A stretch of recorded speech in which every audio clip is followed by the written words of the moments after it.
বিএনপির দুর্গে কাঁপন ধরিয়ে বিশাল শক্তি নিয়ে মাঠে নামছে এবার এনসিপি। নাহিদ আসিফ এবং হাসনাত আব্দুল্লাহ শেষ পর্যন্ত এক চূড়ান্ত হুঁশিয়ারি দিয়েছেন। চুরি করা যায়, কিন্তু চুরি করে সেটা হজম করা যায় না, যেটা আওয়ামী লীগ করেছে মাননীয় স্পিকার। ঠিক একইভাবে 2026 সালে এসে এখন আবার চুরির ধান্দায় নেমেছে এবং চুরি করে আমি আবারও বলছি, বিএনপি যতই চেষ্টা করুক আওয়ামী লীগ আর হইতে পারবে না মাননীয় স্পিকার। ক্ষমতার মসনদে বসে যারা ভাবছেন আগামী 15-20 বছর আর কোনো গণ অভ্যুত্থান হবে না, তাদের জন্য এবার এক চরম অশনি সংকেত নিয়ে হাজির হয়েছেন তরুণ প্রজন্মের দল জাতীয় নাগরিক পার্টি বা এনসিপি। দেশের রাজনৈতিক দৃশ্যপট অবিশ্বাস্য দ্রুতগতিতে বদলে যাচ্ছে।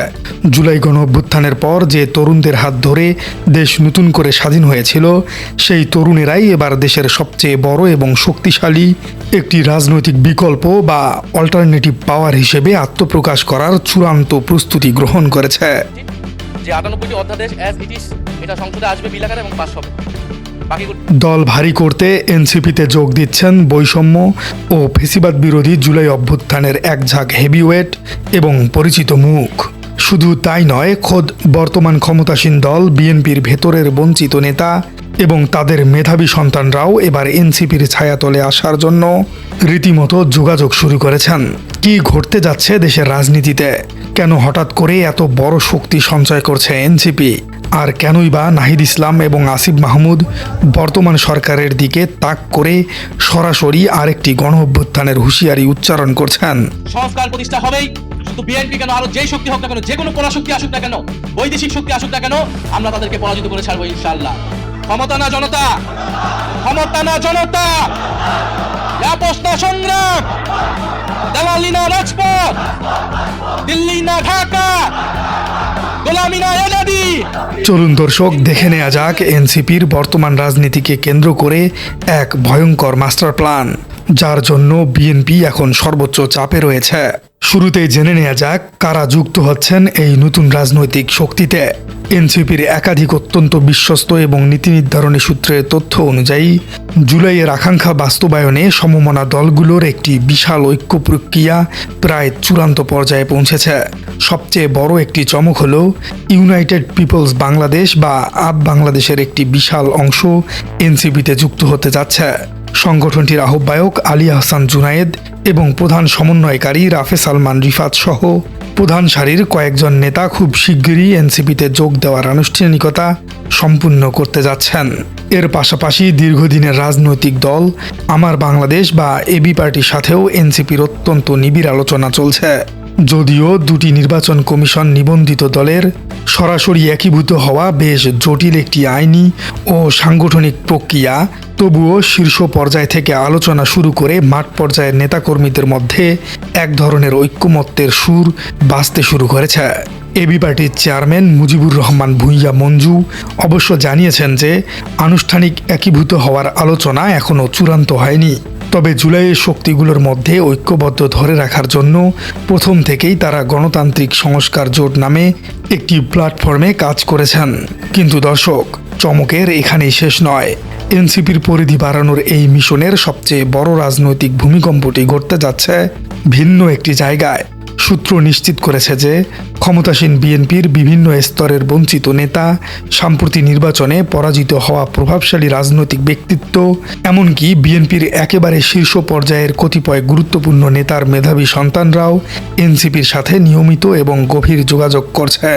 এনসিপির দায়িত্বরত প্রভাবশালী নেতারা এই তিন দিকের নেতাদের সাথেই অত্যন্ত আন্তরিক এবং ইতিবাচক সম্পর্ক বজায় রাখছেন। শুধু রাজনৈতিক নেতারাই নন, বিভিন্ন বিশ্ববিদ্যালয়ের সাবেক ও বর্তমান উপাচার্য, দেশে বিদেশে অবস্থানরত খ্যাতিমান একাডেমিশিয়ান, সুশীল সমাজের একটি বিশাল অংশ, পরিচিত নারী মুখ এবং দেশের শীর্ষ পর্যায়ের ব্যবসায়ীদের একটি বিশাল অংশ এনসিপির সাথে যুক্ত হওয়ার জন্য চূড়ান্ত আলোচনায় রয়েছে। সামনের স্থানীয় সরকার নির্বাচনে যদি এদের মধ্যে কেউ প্রার্থী হতে চান, তবে এনসিপি তাদের সরাসরি সমর্থন এবং দলীয় প্ল্যাটফর্ম ব্যবহার করার সুযোগ দেবে।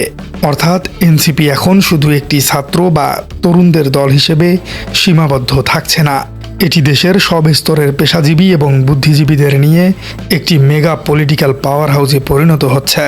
দর্শক, এখন আপনার মনে একটি প্রশ্নের যৌক্তিক উদয় হওয়াটাই স্বাভাবিক। কেন হঠাৎ করে এই জুলাই শক্তিগুলো এবং দেশের সুশীল সমাজ এতটা মরিয়া হয়ে ঐক্যবদ্ধ হচ্ছে? তাদের এই ঐক্যের পেছনের মূল তাগিদ বা ভয়টা আসলে কোথায়? এই প্রশ্নের উত্তর খুঁজতে হলে আমাদের তাকাতে হবে বর্তমান ক্ষমতাসীন দল বিএনপির সাম্প্রতিক রাজনৈতিক কর্মকাণ্ডের দিকে। এনসিপির একজন শীর্ষ যুগ্ম আহ্বায়ক নাম প্রকাশ না করার শর্তে অত্যন্ত ভয়াবহ একটি সূত্র তুলে ধরেছেন। তিনি বলেছেন, নির্বাচনের আগে বিএনপি জুলাই গণ অভ্যুত্থানের আকাঙ্ক্ষা বাস্তবায়ন এবং সংস্কারের পক্ষে জোরালো অবস্থান নিয়েছিল। সরকার গঠনের পর তারা সেই অবস্থান থেকে পুরোপুরি 180 ডিগ্রি ঘুরে গেছে। বিএনপি জুলাই সনদ আনুষ্ঠানিকভাবে স্বাক্ষর করলেও এখন তারা সুকৌশলে সেই সনদকে অকার্যকর করার পথে হাঁটছে। সবচেয়ে উদ্বেগের বিষয় হলো দেশের মানুষের সরাসরি মতামতের অধিকার বা গণভোট এবং সাংবিধানিক সংস্কারের মতো অত্যন্ত গুরুত্বপূর্ণ এবং স্পর্শকাতর অধ্যাদেশগুলোকে সরকার আটকে দিচ্ছে। পক্ষে আছেন তারা হ্যাঁ বলুন। জুলাই বিপ্লবের মূল আকাঙ্ক্ষা ছিল রাষ্ট্র ব্যবস্থার আমূল সংস্কার, কিন্তু বিএনপি সেই পুরনো এবং পচে যাওয়া স্বৈরাচারী ব্যবস্থাতেই রাষ্ট্র চালানোর পথে হাঁটছে। এনসিপির নেতারা মনে করছেন সরকারের এই ইউটার্ন শুধু রাজনৈতিক প্রতারণাই নয়, এটি মূলত সমগ্র জুলাই শক্তিগুলোর জন্য এক ভয়াবহ নিরাপত্তা ঝুঁকি তৈরি করছে। সরকার যদি এভাবে সংস্কারের বিপরীত মেরুতে অবস্থান নেয়, তবে যে কোনো সময় এই তরুণ নেতাদের চরম বিপদে পড়তে হতে পারে। আর ঠিক এই অস্তিত্ব রক্ষার তাগিদ এবং গণ অভ্যুত্থানের আকাঙ্ক্ষা বাস্তবায়নের জেদ থেকেই আজ জুলাই শক্তিগুলোর ঐক্যবদ্ধ হওয়া ছাড়া আর কোনো বিকল্প পথ খোলা নেই। দর্শক, এই বিশাল রাজনৈতিক শক্তিকে সাংগঠনিক রূপ দিতে চলতি এপ্রিল মাসেই এনসিপি একটি অত্যন্ত গুরুত্বপূর্ণ সাধারণ সভা বা জেনারেল মিটিং অনুষ্ঠিত করতে যাচ্ছে। ধারণা করা হচ্ছে এই সভাতেই অত্যন্ত অর্ধশত নতুন এবং হেভিওয়েট মুখের আনুষ্ঠানিক যোগদান সম্পূর্ণ হবে। দলের বর্তমান আহ্বায়ক কমিটির মেয়াদ যেহেতু 1 বছর পূর্ণ হয়েছে, তাই এর মেয়াদ আরও 6 মাস বাড়ানো হতে পারে এবং একই সাথে কমিটির আকারও বিশালভাবে বৃদ্ধি পাবে। সবচেয়ে তাৎপর্যপূর্ণ সিদ্ধান্ত হিসেবে দলটিতে একটি শক্তিশালী উপদেষ্টা পরিষদ গঠন করা হবে। সেখানে পেশাজীবী এবং সুশীল সমাজের প্রতিনিধিদের পদায়ন করা হবে। যারা এনসিপির মূল দলে সরাসরি যুক্ত হতে পারবেন না, তাদের জন্য অঙ্গ বা সহযোগী সংগঠন তৈরি করে সেখানে নেতৃত্ব দেওয়ার সুযোগ সৃষ্টি করা হবে। এনসিপির নীতি নির্ধারকরা অত্যন্ত স্পষ্ট ভাষায় জানিয়ে দিয়েছেন, যারা দলে না এসে বাইরে থেকে সক্রিয়ভাবে অ্যাক্টিভিজমে থাকবে তাদের এনসিপি প্রকাশ্যে সমর্থন দিবে। এমনকি 11 দলীয় জোট যদি কোনো যুগপৎ কর্মসূচি দেয়, তবে এনসিপি সেখানেও অংশ নেবে। দর্শক, আমরা আলোচনার একদম চূড়ান্ত এবং সবচেয়ে বিস্ফোরক অংশটিতে চলে এসেছি। এনসিপি শুধু দল গোছাচ্ছে না, তারা রাজপথের জন্য চরম প্রস্তুতি নিচ্ছে। গত রোববার জুলাই শহীদ পরিবার ও আহত যোদ্ধাদের সাথে এক আবেগঘন মতবিনিময় সভায় এনসিপির আহ্বায়ক নাহিদ ইসলাম বর্তমান সরকারকে উদ্দেশ্য করে একটি কড়া হুঁশিয়ারি দিয়েছেন। তা দেশের রাজনীতির ইতিহাসে এক নতুন মাইলফলক।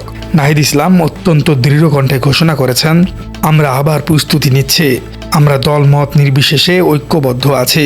এটি শুধু কোনো একটি দল বা জোটের বিষয় নয়, এটি বাংলাদেশকে রক্ষা করার বিষয়। জুলাই শহীদদের সাথে কোনোভাবেই গাদ্দারি করা আমরা মেনে নিব না। এরপর তিনি যা বলেছেন তা শুনলে যে কোনো স্বৈরাচারী শাসকের বুক কেঁপে উঠবে। তিনি বলেছেন, এবার আপনারা সামনে নয়, বরং আমাদের এই মঞ্চে যারা বসে আছি আমরা সবার সামনের সারিতে থাকব। কোনো গুলি এলে তা আমাদের বুকে লাগবে। আপনারা শুধু আমাদের জন্য দোয়া করবেন। ইনশাআল্লাহ নতুন বাংলাদেশ ও সংস্কার প্রতিষ্ঠিত হবেই। শুধু বিএনপি কোনো অন্য যে কোনো শক্তি হোক না কেন, আমরা তাদের পরাজিত করে ছাড়ব। নাহিদ ইসলামের এই অগ্নিঝরা বক্তব্যের রেশ কাটতে না কাটতেই এনসিপির মুখপাত্র এবং আরেক লড়াকু নেতা আসিফ মাহমুদ সজীব ভুইয়া অত্যন্ত তাৎপর্যপূর্ণ একটি ঐতিহাসিক সমীকরণ তুলে ধরেছেন। আসিফ মাহমুদ বর্তমান বিএনপি সরকারকে সরাসরি চ্যালেঞ্জ করে বলেছেন, আপনারা প্রায়ই অহংকার করে বলেন যে আগামী 15 থেকে 20 বছরেও নাকি দেশে আর কোনো গণ অভ্যুত্থান হবে না, কিন্তু ইতিহাস আপনাদের এই দাবিকে সমর্থন করে না। আসিফ মাহমুদ স্মরণ করে দিয়েছেন যে 1969 সালের ঐতিহাসিক গণ অভ্যুত্থানের অর্জন যখন তৎকালীন শাসকেরা রক্ষা করতে ব্যর্থ হয়েছিল, ঠিক তখনই 1971 সালে সশস্ত্র মুক্তিযুদ্ধ সংঘটিত হয়েছিল। একইভাবে তিনি হুঁশিয়ারি দিয়ে বলেছেন 2024 সালের জুলাই গণ অভ্যুত্থানের অর্জন ও চেতনা যদি এই সরকার রক্ষা করতে না পারে তবে 2026 বা 27 সালেই দেশে আবারও একই ঘটনার ভয়াবহ পুনরাবৃত্তি হতে পারে। দর্শক, আসিফ মাহমুদের এই কথাটি কোনো সাধারণ রাজনৈতিক বক্তব্য নয়। তিনি মূলত একটি টাইম বোমা সেট করে দিয়েছেন। তিনি পরিষ্কার করে বুঝিয়ে দিয়েছেন এনসিপি এবং জুলাই শক্তিরা বর্তমান সরকারের সর্বোচ্চ 1 থেকে 1.5 বছর সময় দিতে রাজি আছে। এর মধ্যে যদি তারা জুলাই সনদ বাস্তবায়ন এবং সংস্কারের পথে না হাঁটে তবে 1969-এর পরে যেমন 1971 এসেছিল ঠিক তেমনি 2024-এর পরে 2026 সাল আরেকটি চরম এবং চূড়ান্ত বিপ্লব সংঘটিত হবে। আর সেই বিপ্লবে এনসিপি নেতারা নিজেরাই প্রথম সারিতে দাঁড়িয়ে বুলেট বরণ করবেন। প্রিয় দর্শক, আপনার কি মনে হয় এনসিপি কি ধীরে ধীরে ক্ষমতা অর্জন করে দলকে বড় করতে পারবে? তারা কি পারবে বিএনপির এই ফেসিবাদ শক্তিকে রুখে দিতে? ও কমেন্টে জানিয়ে দিন আপনার মূল্যবান মতামত। আর আপনার রাজনীতি চ্যানেলে নতুন হয়ে থাকলে চ্যানেলটি সাবস্ক্রাইব করার অনুরোধ থাকলো। দেখা হচ্ছে পরবর্তী কোনো ভিডিওতে।